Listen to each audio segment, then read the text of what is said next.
요즘 누가 이메일을 쓰나요? 카톡, 인스타 DM, 슬랙이 있는 세상에서요. 그런데 아직도 온라인 쇼핑몰들이 가장 효과적인 마케팅 수단으로 꼽는 건 이메일입니다. 장바구니에 담아놓고 결제 안 한 고객에게 보내는 리마인더, 생일 쿠폰, 관심 상품 재입고 알림. 이런 이메일 하나가 매출을 10%, 20% 끌어올립니다. 문제는 이걸 제대로 하는 게 어렵다는 겁니다. 고객 데이터를 모으고 분석하고 맞춤형 메시지를 보내는 건 대기업이나 할 수 있는 일이었죠. 그런데 한 회사가 이걸 누구나 할 수 있게 만들었습니다. 클라비오. 이 회사 덕분에 작은 쇼핑몰도 아마존처럼 정교한 마케팅을 할 수 있게 됐습니다. 앤드류 비알레키, 클라비오의 창업자입니다. 그는 하버드에서 물리학, 천문학, 천체물리학을 전공했습니다. 우주를 연구하던 사람이죠. 하지만 그는 학계에 남지 않았습니다. 보스턴 외곽의 소규모 사업가 집안에서 자랐거든요. 어릴 때부터 창업에 대한 열망이 있었습니다. 졸업 후 그는 워싱턴 DC의 어플라이드 프레딕티브 테크놀로지스라는 회사에서 일했습니다. 세계 최대 소매 브랜드들의 데이터 분석을 담당했죠. 여기서 그는 데이터의 힘을 배웠습니다. 비알레키에게는 취미가 하나 있었습니다. 달리기. 그는 마라톤 대회 일정과 장소를 정리하는 웹사이트를 만들었습니다. 부업이었죠. 문제가 생겼습니다. 대회 주최자들에게 정보를 받아야 하는데 일일이 전화해서 설득해야 했습니다. 확장이 안 됐죠. 두 가지 선택지가 있었어요. 마라톤 사업에 올인하거나 아니면 이 문제 자체를 해결하는 사업을 하거나. 기업들이 고객과 소통하는 걸 어떻게 도울 수 있을까? 그는 후자를 택했습니다. 비알레키에게는 함께 일했던 동료가 있었습니다. 에드 할렌. 둘은 MIT에서 같이 공부했고 어플라이드 프레딕티브 테크놀로지스에서 다시 만났습니다. 2012년 둘은 함께 회사를 창업했습니다. 보스턴에서요. 회사 이름은 클라비오.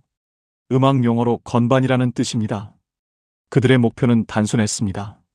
기업들이 가진 고객 데이터를 활용해서 개인화된 마케팅을 할 수 있게 해주자. 창업 초기 그들은 엑셀러레이터에 지원했습니다. 보스턴 지역의 유명 프로그램들이었죠. 1, 2만 달러의 시드 투자와 멘토링을 받을 수 있는 기회였습니다. 결과는요? 전부 탈락. 4군데에 지원해서 4군데 다 떨어졌습니다. 만약 여름 프로그램도 못 붙으면 어떻게 25만 달러 투자를 받겠어? 투자자들이 구멍을 다 뚫어버릴 텐데. 그들은 좌절했습니다. 하지만 그들은 포기 대신 다른 길을 택했습니다. 부트스트래핑. 투자 없이 자기 돈으로 버티기로 한 겁니다. 비알레키의 가족은 보험 사업을 했는데 수십 년간 외부 투자 없이 운영해왔습니다. 그는 그 모델을 좋아했습니다. 오래 지속되는 사업, 여러 세대에 걸친 문화. 그들은 모든 코드를 직접 짰습니다. 매일 고객과 대화했습니다. 제품이 시장에 맞을 때까지 끊임없이 실험했습니다. 저녁 식사를 취소할지 고민할 정도로 돈이 빠듯했습니다. 고객이 이탈하면 생활비가 위태로워졌죠. 어느 날 비알레키는 고객과 찰스 강변을 걸으며 대화를 나눴습니다. MIT 근처였죠. 그 고객이 말했습니다. 우리가 정말 필요한 건 이 데이터를 이메일 플랫폼에 연동하는 거예요. 비알레키의 머릿속에서 무언가가 연결됐습니다. 고객 데이터 수집만으로는 부족하다. 그 데이터를 마케팅 행동으로 바로 연결해야 한다. 클라비오의 방향이 바뀌었습니다. 단순한 데이터 플랫폼에서 이메일 마케팅 자동화 플랫폼으로. 클라비오가 만든 건 이런 겁니다. 고객이 쇼핑몰에서 뭘 봤는지, 뭘 장바구니에 담았는지, 뭘 샀는지. 이 모든 데이터가 실시간으로 클라비오에 쌓입니다. 그리고 자동으로 맞춤형 이메일이 발송됩니다. 장바구니에 담아놓고 안 산 사람에게는 리마인더가, 한 달 전에 뭔가 산 사람에게는 재구매 권유가, 생일인 사람에게는 쿠폰이. 이걸 수동으로 하려면 마케팅 팀이 수십 명 필요합니다. 클라비오는 버튼 몇 번으로 해결합니다. 클라비오의 핵심 지표가 있습니다. KAV, 클라비오 귀속가치. 쉽게 말해서 클라비오를 통해 고객사가 번 돈입니다. 클라비오는 이걸 정확히 측정합니다. 우리 이메일 덕분에 이만큼 팔렸어요 라고 보여주는 거죠. ROI 증명이 쉬워지니까 영업도 쉬워졌습니다. 월 $500 내면 그 몇 배를 벌 수 있어요. 숫자로 보여주니까 설득이 됐습니다. 3년이 지났습니다. 2015년 클라비오는 연간 반복 매출 $100만 넘겼습니다. 그리고 흑자였습니다. 투자 한 푼 없이요. 실리콘밸리에서는 말도 안 되는 일이었습니다. 보통 스타트업은 수백만 달러를 태우면서 성장합니다. 클라비오는 돈을 벌면서 성장했습니다. 이때부터 투자자들이 관심을 갖기 시작했습니다. 그런데 비알레키는 투자자들과 대화조차 잘 안 했습니다. VC들 사이에서 투자받기 싫어하는 회사로 유명해졌죠. 역설적으로 그래서 더 관심이 몰렸습니다. 2015년 말 클라비오는 드디어 첫 투자를 받았습니다. 보스턴의 어콤플리스라는 VC가 리드하고 몇몇 엔젤 투자자들이 참여했습니다.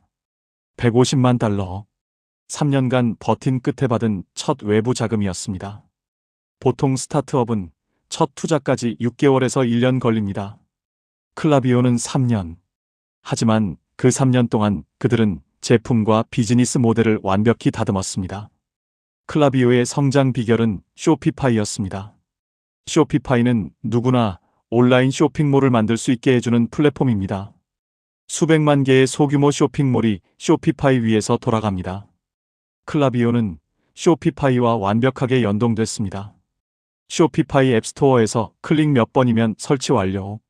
고객 데이터가 자동으로 흘러들어옵니다. 쇼피파이 셀러들 사이에서 입소문이 퍼졌습니다. 클라비오 쓰면 매출 올라. 별다른 마케팅 없이도 고객이 늘었습니다. 2019년 서밋 파트너스가 시리즈 B라운드를 리드했습니다.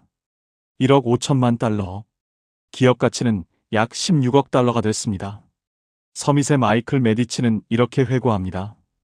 비알레키는 VC나 투자은행가들과 별로 대화를 안 하는 것으로 유명했어요. 투자가 필요 없어 보였거든요. 역설적으로 그래서 모두가 투자하고 싶어 했죠. 돈이 필요 없어 보이는 회사에 투자하고 싶은 게 투자자 심리입니다. 2020년 코로나가 터졌습니다. 오프라인 소매는 직격탄을 맞았지만 이커머스는 폭발했습니다. 모두가 온라인으로 쇼핑했습니다. 작은 쇼핑몰들도 갑자기 주문이 밀려들었습니다. 클라비오는 최대 수혜자였습니다. 이커머스가 성장하면 클라비오도 성장합니다. 2020년 클라비오 고객사들이 클라비오를 통해 번 매출이 $110억 달러를 넘었습니다. 매출도 급증했습니다. 시리즈 C에서 $2억 달러를 추가로 유치했죠. 2022년 8월 쇼피파이가 클라비오에 $1억 달러를 투자했습니다. 단순 투자가 아니었습니다. 전략적 파트너십이었죠. 쇼피파이 플러스 대형 셀러용 프리미엄 플랜의 공식 추천 이메일 솔루션이 클라비오가 됐습니다. 쇼피파이 지분의 약 11%를 가져갔죠. 쇼피파이 사장 할리 핀켈스타인은 이렇게 말했습니다. 클라비오는 쇼피파이 파트너 생태계가 차세대 커머스 솔루션에 미칠 수 있는 영향력을 보여주는 빛나는 사례입니다. 여기서 놀라운 숫자가 있습니다. 클라비오는 총 7억 8천만 달러를 투자받았습니다. 그런데 실제로 태운 돈은요? 1,500만 달러. 대부분의 스타트업은 투자받은 돈 대부분을 써버립니다. 성장을 위해 돈을 태우죠. 클라비오는 다릅니다. 처음부터 수익을 내면서 성장했습니다. 2023년 상반기 클라비오는 1,520만 달러의 순이익을 냈습니다. 전년 동기에는 2,460만 달러 적자였는데요. 흑자 전환에 성공한 겁니다. 2023년 9월 20일 클라비오가 뉴욕 증권거래소에 상장했습니다. 티커는 KVYO. 공모가는 주당 $30. 처음 제시한 범위 25에서 $27보다 높았습니다. 시가총액은 약 $92억 달러. 첫날 주가는 $36.75에 시작해서 $32.76로 마감했습니다. 공모가 대비 9% 상승. 성공적인 데뷔였습니다. 더 놀라운 건 창업자 비알레키의 지분이었습니다. 38%. 보통 IPO 때 창업자 지분은 10에서 15%로 희석됩니다. 비알레키는 3배 이상을 유지했죠.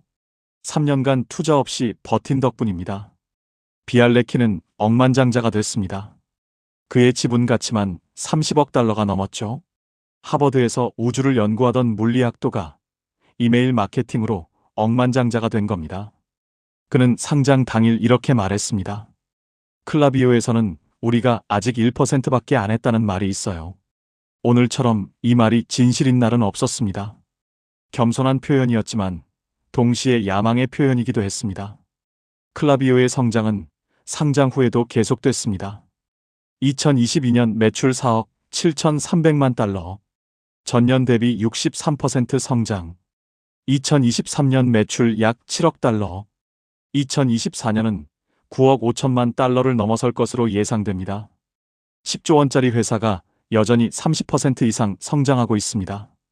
그것도 흑자를 내면서요. 고객 수도 늘어나고 있습니다. 2023년 말 기준 13만 개 이상의 고객사, 유니레버, 더마로지카, 스테이플스 같은 대기업부터 작은 쇼핑몰까지 클라비오는 단순한 이메일 회사가 아닙니다. 이제는 B2C CRM, 소비자 대상 고객 관계 관리 플랫폼으로 진화하고 있습니다. 이메일에서 시작해서 SMS 마케팅을 추가했습니다. 푸시 알림도 됩니다. 고객 데이터 플랫폼 기능도 있습니다. 최근에는 AI를 적극 도입하고 있습니다. 마케팅 에이전트와 고객 서비스 에이전트를 출시했죠. AI가 자동으로 마케팅 캠페인을 기획하고 실행합니다.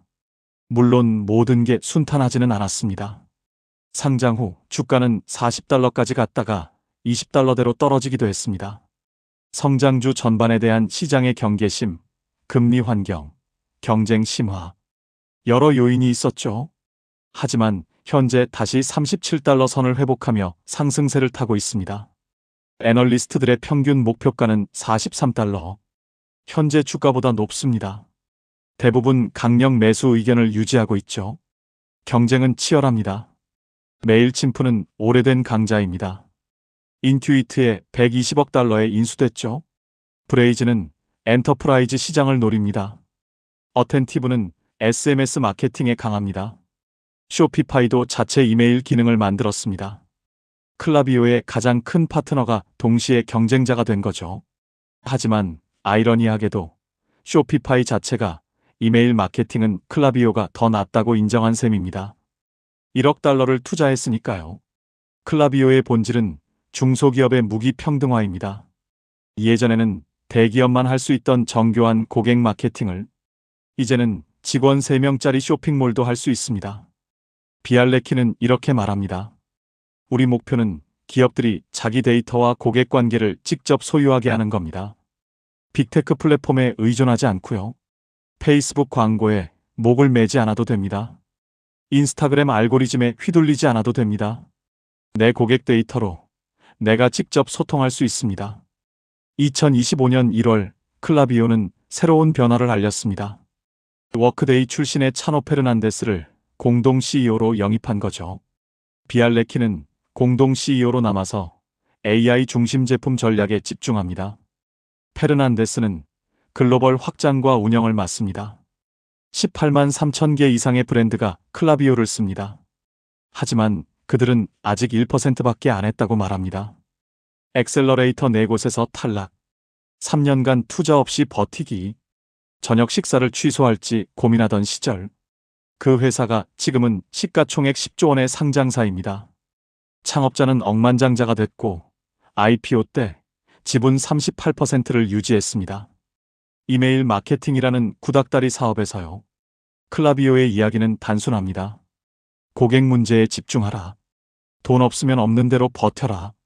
투자자가 아니라 고객을 설득하라. 때로는 가장 오래된 기술이 가장 큰 기회를 숨기고 있습니다.